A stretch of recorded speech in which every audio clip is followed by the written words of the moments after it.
Salve a todas e a todos, como faço terça-feira, falo sobre algum tema e vou falar sobre o final do semestre letivo. Estamos aqui já dia 26, amanhã é 27, né, terça-feira 27, e falando sobre o que ocorre no final do semestre letivo.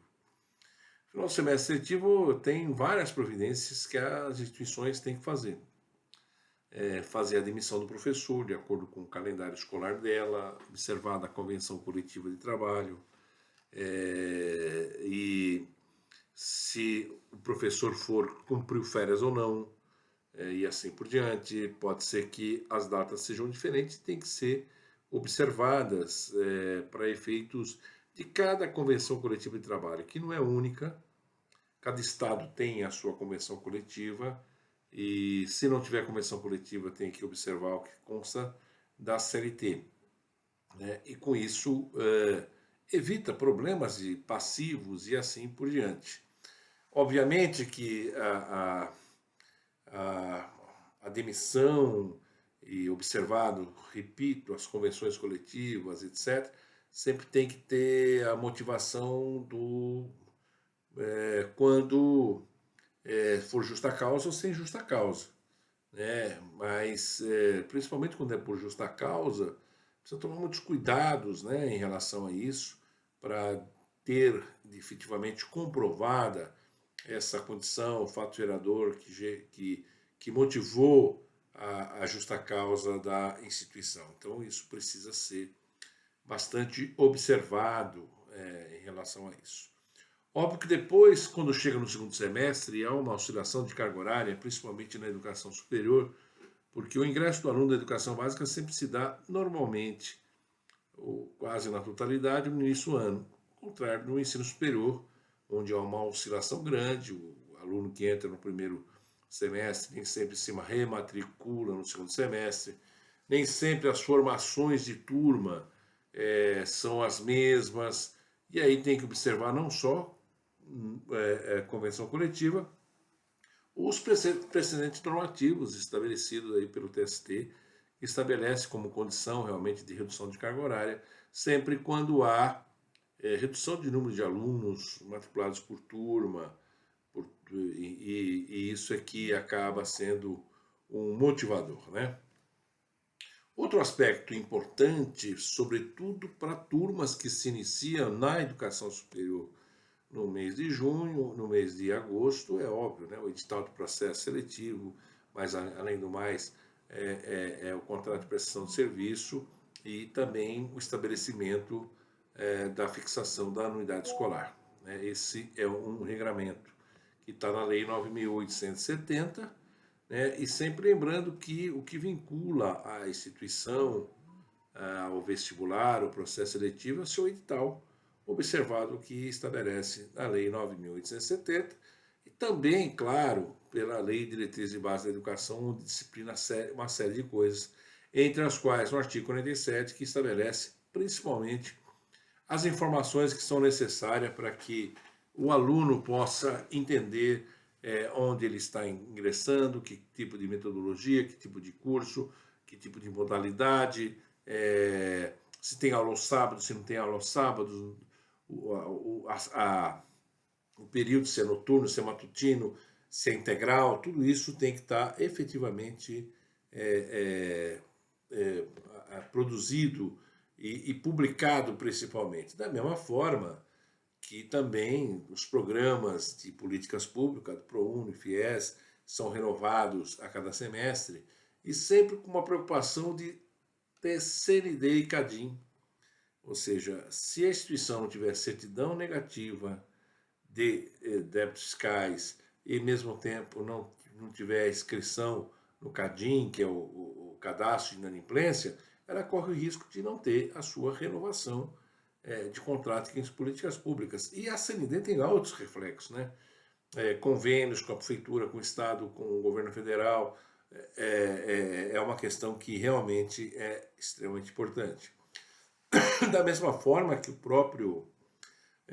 própria Lei 47, o artigo 47 da LDB, ela estabelece também a importância da publicidade em relação aos seus projetos pedagógicos, como funciona o curso, número de alunos por turma e assim por diante. Isso para dar visibilidade para a instituição, né?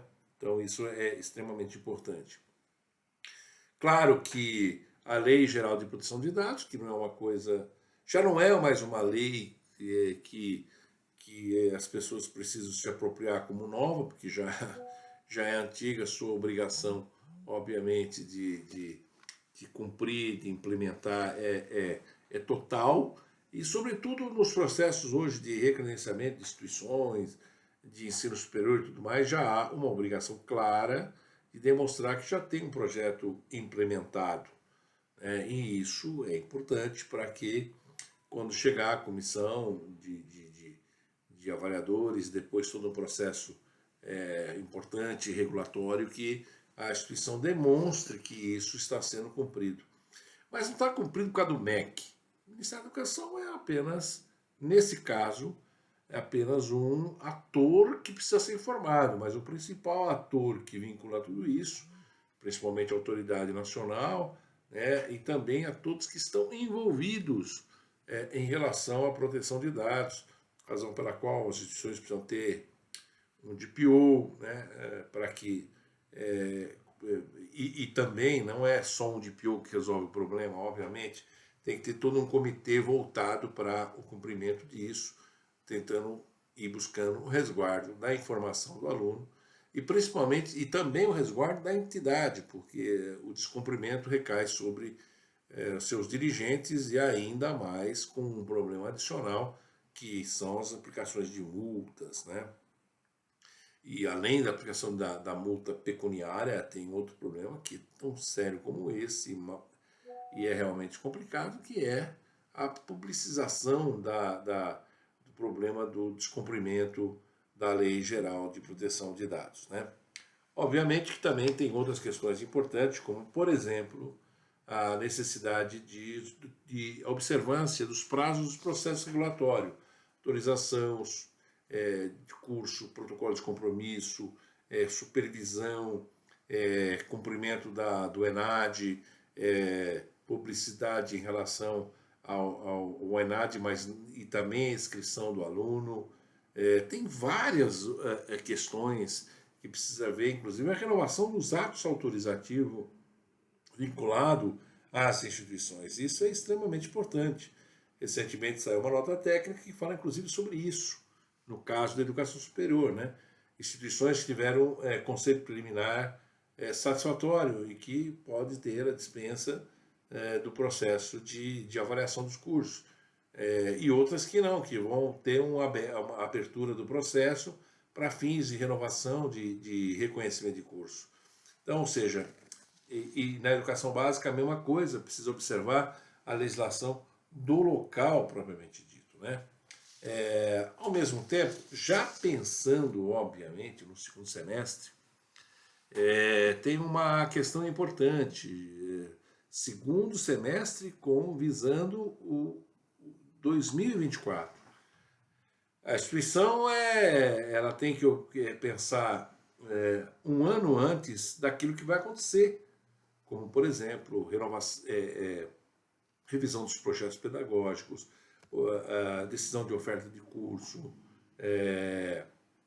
precificação do valor da anuidade escolar, espaço físico, adequação da legislação. Então é um conjunto de coisas que precisa e que precisam ser observadas e que vai ter um grande reflexo do que vai acontecer com a reforma tributária, que o Fórum das Entidades de Ensino Superior tem trabalhado muito juntamente com todos os seus associados, objetivando principalmente o quê?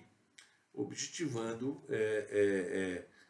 precificar o valor da anuidade, considerando a sua organização jurídica como entidade sem fins, com fins, etc. Mais ainda, considerar o que pode acontecer em relação ao ProUni, né?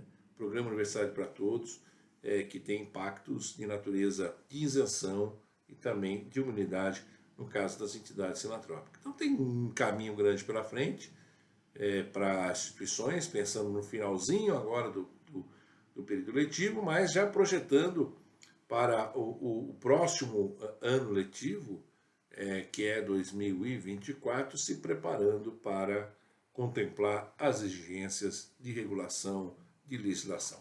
Né? Muito obrigado e também amanhã estarei, amanhã que eu digo, hoje, né, na verdade, porque se publicar na terça-feira, estarei às 2 horas no Semesp fazendo um debate sobre compliance às 14 horas e todos estão convidados. Tem lá o link que pode se cadastrar, quem é associado, quem não for associado também pode ingressar com o objetivo de participar do programa e se inscrever. Muito obrigado, até a próxima.